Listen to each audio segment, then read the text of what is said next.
नमस्कार दोस्तों, स्वागत है आपका उत्तराखंड एग्जाम क्रैकर में। दोस्तों, हमारा आज का टॉपिक है उत्तराखंड के आभूषण। काफ़ी इजी टॉपिक है, अक्सर एग्जाम में क्वेश्चन पूछे जाते हैं।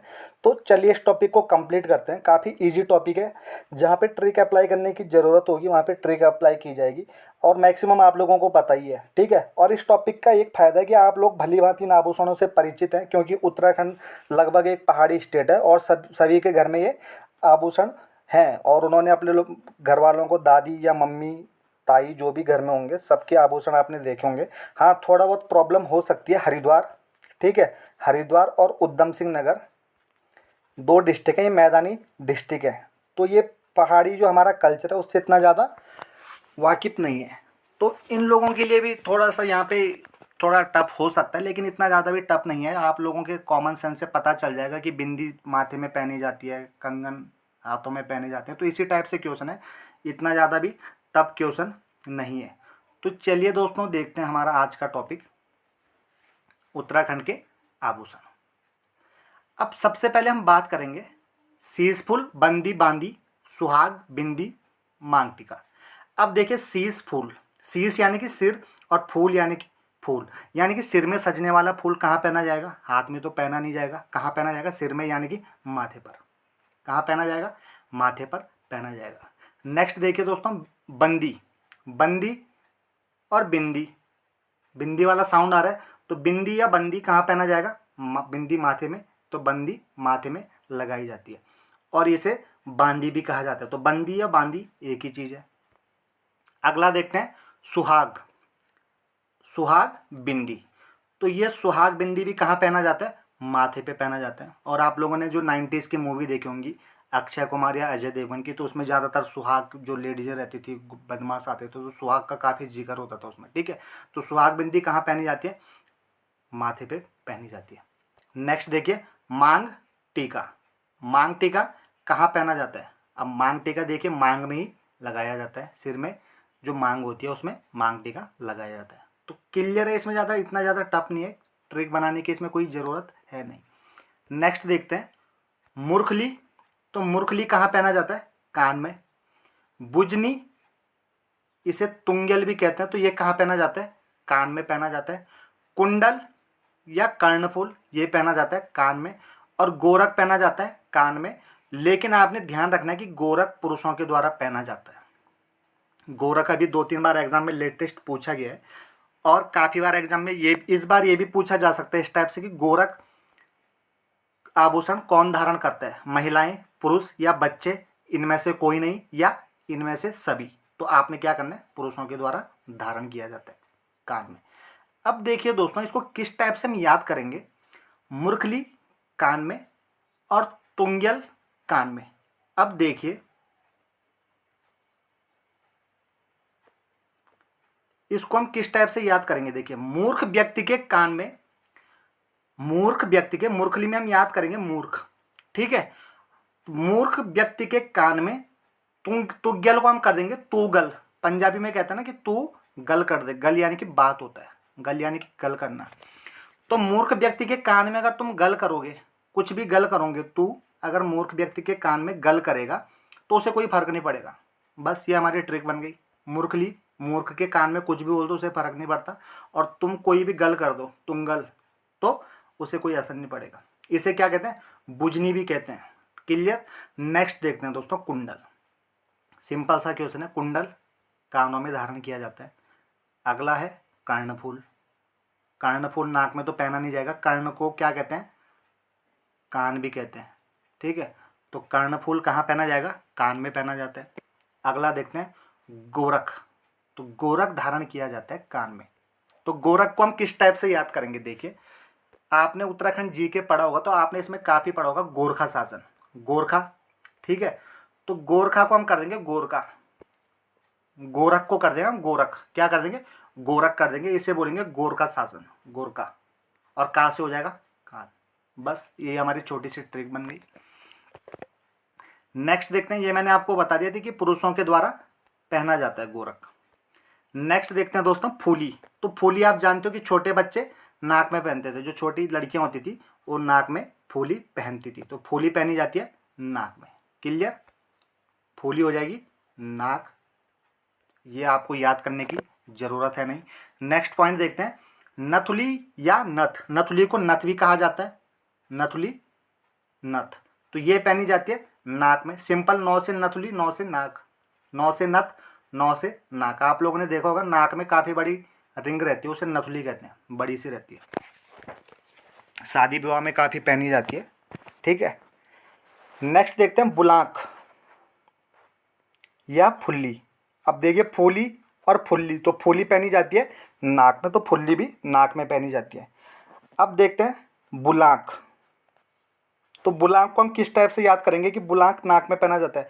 आपने बुलाक को कर देना है बुनाक, बुलाक बुनाक, साउंड मैच कर रहा है, तो ये आप बुनाक बोलना है अपने से, क्या बोलना है, बुनाक या बुनाक, तो ये हो जाएगा नाक में, आ रहा है ना साउंड, बुलाक बुनाक। क्लियर। नेक्स्ट देखते हैं तिलहरी। तो तिलहरी पहना जाता है गले में। अब देखिए तिल, तो तिल गले में क्या करता है, शोभा बढ़ाता है, तो ये हो जाएगा तिल। तो आपने याद रखना है कि तिल कहाँ पे, गले में है, तो तिल हरी गले में हो जाएगा। अगला देखते हैं दोस्तों चंद्रहार। ठीक है, तो चंद्रहार में इसमें क्या आ रहा है, हार, और आप जानते हो कि हार गले में डाला जाता है, सिंपल सा, इतना ज़्यादा कोई याद करने की इसको ज़रूरत है नहीं। अगला देखते हैं लॉकेट। तो आप जानते हो लॉकेट गले में पहना जाता है। नेक्स्ट देखते हैं हंसुला, या इसे सूत भी कहते हैं, ये पहना जाता है गले में। लेकिन आपने ध्यान देना है, हंसुला पहना जाता है गले में, इसको हंसुली भी कहा जाता है, हंसुली या हंसुला। और हंसुली और एक होती है धगुली, इसे हाथ में पहना जाता है। जैसे छोटे नवजात बच्चों का जन्म होता है तो उनको एक गिफ्ट दिया जाता है, उनके हाथ में एक छोटा सा चांदी का धगुला पहना जाता है, उसे धगुली भी कहते हैं, हाथ में, और गले में पहनाई जाती है हंसुली। ठीक है, तो आपने इसमें कंफ्यूज नहीं होना है। अब इसको आप हंसुली और धगुली में आप कंफ्यूज हो जाओगे कि हंसुला और धगुला कहाँ पहना जाता है, एक हाथ में और एक गले में। तो आपको याद करना है कि हंसुला, आप देखो हंसुला में याद आ रहा है आपको, ट्रिक क्या बन रही है, हंसना, हंसुला यानी कि हंस। और आदमी जब हंसता है, बहुत ज़्यादा हंसता है, तो उसके गले में दर्द होने लग जाता है। लोग कहते हैं यार कि इतना ज़्यादा हंसा दिया उसने कि गले में दर्द होने लग गया, तो हंसुला आपका याद हो जाएगा। हंसुला और धगुले में काफ़ी कन्फ्यूज होता है। ठीक है, तो हंसुले में और धगुले में आपको कंफ्यूज नहीं होना है। हंस हंस के क्या हो गया, गला दर्द हो गया, तो धगुला कहाँ हो जाएगा, हाथ में। नेक्स्ट देखते हैं दोस्तों गुलबंद। तो इसको आप किस टाइप से याद करोगे, गुलबंद को ऊ की मात्रा काट देंगे, ये क्या हो जाएगा, गलबंद। ठीक है, गले को बंद किया जाएगा तो गले में ही पहना जाएगा कोई, तभी तो गलबंद उसका नाम है। ठीक है, अब देखते हैं चरे या चरियो। चरे या चरियो, ये पहना जाता है गले में। अब आपने देखा होगा लोग क्या करते हैं, गाँव में पहाड़ों में छोटी छोटी गाय बच्ची लेके जाते हैं और उनके गले में एक चेन लेके या रस्सी लेके, डोरी लेके, और उन्हें चराने जाते हैं। तो चराने कैसे में जाएंगे, गले में रस्सी बांध के जाएंगे। तो आपने इस टाइप से याद करना है, चरे या चरियो गले में। अगला देखते हैं दोस्तों स्योण सांगल। स्योण सांगल, सांगल कहते हैं एक जंजीर को। देखो एक तो चेन होती है छोटी सी गले में जो पहनी जाती है सोने की, इसे क्या कहते हैं, चेन कहते हैं। लेकिन सांगल किसे कहते हैं, जो मोटी सी जंजीर होती है इस टाइप से, इसे सांगल कहा जाता है, मोटी चेन को। तो ये क्या की जाती है, कंधे में लटकाई जाती है। आपको सांगल से याद आएगा तेरे नाम में, जो सलमान खान के गले में लटकाई गई थी कंधे में। ठीक है, तो सांगल कहाँ पहना जाता है, कंधे में लटकाया जाता है इसे। तो अगर आपको सांगल, अगर आपको याद नहीं आएगा तो आपको बस तेरे नाम मूवी याद करनी है कि सलमान खान को सांगल उसके कंधों में लटकाए गए थे। तो इस टाइप से आप इसे याद कर सकते हो। क्लियर। अब आप इसमें ऐसे ट्रिक मत ढूंढना कि इसमें सांगल गल आ रहा है तो गला हो जाएगा। सांगल आपको याद रखना कि सांगल किसे कहते हैं, मोटी जंजीर को कहते हैं सांगल। ठीक है, अब बस आपके दिमाग में एक चीज़ याद आएगी, तेरे नाम मूवी, बस आपको कोई ट्रिक की जरूरत ही नहीं है। सांगल सलमान खान के कंधे में लटकाई गई थी, इस टाइप से आप याद कर सकते हो। मोटी मोटी जंजीरें रहती थी कंधे में, तो उस टाइप से आपको याद आ जाएगा। नेक्स्ट देखते हैं दोस्तों कमर जोड़ी। बस कमर आई है, इसमें याद करने की कोई ज़रूरत नहीं है। आपको 3-4 इसमें याद करने हैं, बाकी कुछ याद करने की इतनी ज़रूरत नहीं है, काफ़ी ईजी टॉपिक है। तो ये पहना जाएगा कमर में। अगला देखते हैं तगड़ी, इसे तिगड़ी भी कहा जाता है, तगड़ी या तिगड़ी। तो ये पहनी जाती है कमर में। अब इसको कैसे याद करेंगे, अब कोई आदमी पतला सा होता है, ठीक है, अब जब उसकी सेहत बन जाएगी तो हम कैसे में कहेंगे कि इसकी सेहत बन गई, जब उसकी कमर क्या हो जाएगी, कमरा बन जाएगी। पहले तो उसकी कमर कैसी है, ऐसी है, करीना कपूर वाली 0 साइज फिगर की, लेकिन बाद में उसकी कमर ऐसी हो गई, कमरा बन गई। तो हम क्या कहते हैं यार, इसकी तो कमर काफ़ी क्या है, तगड़ी है। कमर कैसी है, तगड़ी है, तो तगड़ी कमर हो जाएगा। मैं आपको ट्रिक के लिए बता रहा हूँ, ठीक है। आप ऐसे में आपको इससे काफ़ी बेनिफिट मिलेगा। आप ट्रिक से एक चीज़ देखना, आपको रिवाइज करने की ज़रूरत नहीं पड़ेगी, ठीक है। रट्टा मारोगे 15 दिन या 20 दिन से ऊपर नहीं टिकेगा। और एग्जाम में जहाँ पे 4 ऑप्शन दिखेंगे, हालत ख़राब हो जाती है यार कि पढ़ा मैंने है लेकिन मुझे पहले और दूसरे और तीसरे में डाउट हो रहा है। लेकिन अगर ट्रिक आपने अप्लाई की है, कुछ भी याद करने की ज़रूरत नहीं है, बस आपके दिमाग में क्लिक कर जाएगा। नेक्स्ट देखिए दोस्तों, धगुला, इसको खंडवे भी कहते हैं, खंडवे इसको कहा जाता है। तो मैंने आपको बताया हंसुला, हंस हंस के गले में दर्द हो गया, तो धगुला पहना जाएगा हाथ में। अगला देखते हैं पहुंची या पहुंची, पहुंची या पहुंची, तो इसको पहना जाता है कलाई में। अब आपने इसको कैसे याद करना है, आप क्या कर रहे हो, ग्रुप सी की तैयारी कर रहे हो, उत्तराखंड एग्जाम की तैयारी कर रहे हो, कमरे में बैठ के, ये टेबल लगा रखा है आपने, ये चेयर है, यहाँ पे आप बैठे हुए हो, ठीक है।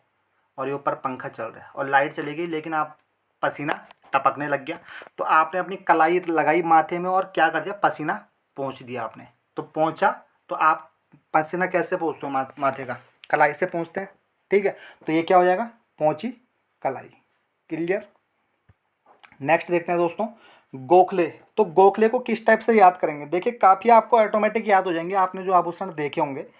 हल्की फुल्की जहाँ ट्रिक की जरूरत होगी तो हम याद करा देंगे, ठीक है। अब गोखले को याद करेंगे, गोपाल कृष्ण गोखले नाम याद आएगा हमें, एक चीज़ याद आती है गोखले से, गोपाल कृष्ण गोखले।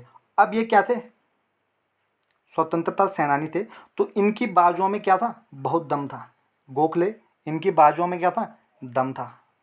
तो इन गोखले का संबंध किससे हो जाएगा, बाजू से हो जाएगा, बस। नेक्स्ट देखिए गुंठी या ठ्वाक, ये क्या है, ठ्वाक है। तो गुंठी क्या गया, आप लगा दीजिए ओ, तो ये क्या हो गया, अंगूठी। अब अंगूठी पहनी जाती है हाथ में, अंगूठी कहाँ पहनी जाती है, हाथ में। और जब वो हाथ में नहीं जाती है, थोड़ा टाइट हो जाती है, तो ऊपर से उसमें ठक ठक करके ठोकते हैं, तो ये हो जाएगा ठोकना, ठ्वाक। गुंठी अंगूठी को ठ्वाक यानी कि हल्का सा ठोकना, तो हाथ में पहना जाएगा। नेक्स्ट देखते हैं दोस्तों पौंटा। तो पौंटा पहना जाता है पैर में। अब आपको इस कैसे याद करोगे, आप पौंटा साहिब गए देहरादून से, और क्या था, पैदल काफ़ी था, पौंटा साहिब क्या था, थोड़ा पैदल था, तो आपके पैर में दर्द हो गया। और पौ से पौंटा, पौ से पैर, इस टाइप से भी याद कर सकते हो। नेक्स्ट देखते हैं झांवर या झिंवरा। तो झांवर पहना जाता है पैर में, झांवर या झिंवरा पहना जाता है पैर में। अगला देखते हैं अमृति तार, अमृति तार, तो ये भी पहना जाता है पैर में। अगला है पाजेब या पैजवी या जेवरी, ये तीनों एक ही है। और पाजेब कहते हैं पहाड़ों में पायल को, किसे कहते हैं, पायल। बस आपके दिमाग में क्लिक कर जाएगा कि पायल पैरों में पहनी जाती है। नेक्स्ट देखते हैं इमरती। तो इमरती पहना जाता है दोस्तों पैर में, इमरती पैर में पहना जाता है। अब इसको किस टाइप से आप याद करोगे, अब आप जब पैरों से चलते हो पैदल, तो क्या है, पैर के नीचे छोटे छोटे कीट पतंगे काफ़ी मरते रहते हैं हमारे, ठीक है। तो आपने एक ही चीज़ याद करनी है बस, इमरती मतलब मरती किस चीज़ से, कीट पतंगे किससे मरते हैं, हमारे पैरों से। डेली न जाने कितने कीट पतंगे मरते रहते हैं, तो पैर हो जाएगा इसका आंसर, ठीक है। अगला देखते हैं पवलिया या बिछुआ। अब देखिए बिछुआ को क्या कहते हैं, पवलिया भी कहा जाता है। और बिछुआ पैर की उंगलियों में पहना जाता है, जैसे हाथ की उंगलियों में अंगूठी पहनी जाती है, उसी टाइप से पैर की उंगलियों में जो रिंग होती है उसे क्या कहते हैं, बिछुआ कहते हैं। तो ये पहना जाता है पैर में। अगला देखते हैं दोस्तों कंडवा, सुदमन, इसको क्या कहा जाता है, सुदमन भी कहा जाता है। एग्जाम में पूछा जा चुका है, लेटेस्ट 1-2 एग्जाम में पूछा जा चुका था पिछले साल। तो सुदमन पैर का आभूषण है और इसे क्या कहते हैं, कंडवा कहा जाता है। अब देखिए अगर आप सरकारी नौकरी की तैयारी कर रहे हो तो आप क्या करोगे, शुद्ध मन से मंदिर जाओगे, शुद्ध मन से नंगे पैर मंदिर जाओगे। क्लियर। अगर आपको सरकारी नौकरी की तैयारी करनी है तो मेहनत तो चाहिए, लेकिन आप क्या करोगे, शुद्ध मन से नंगे पैर मंदिर जाओगे। और जब नंगे पैर मंदिर जाओगे तो क्या होगा, कंडवा यानी कि कांटा आपके पैर में चुभेगा। तो कंडवा किससे संबंधित हो जाएगा, पैर में। कंडवा कहाँ चुभता है, पैर में चुभता है। और शुद्ध मन से आप क्या जाओगे, नंगे पैर मंदिर जाओगे। तो ये हमने सारे आभूषण उत्तराखंड के कंप्लीट कर लिए हैं, ठीक है। और मुझे उम्मीद है कि आपको सारे याद हो गए होंगे, हमने ट्रिक अप्लाई की और मैक्सिमम आपको ऑलरेडी याद रहे होंगे। अगर आपको वीडियो अच्छी लगे तो आप इसे लाइक और शेयर ज़रूर करें।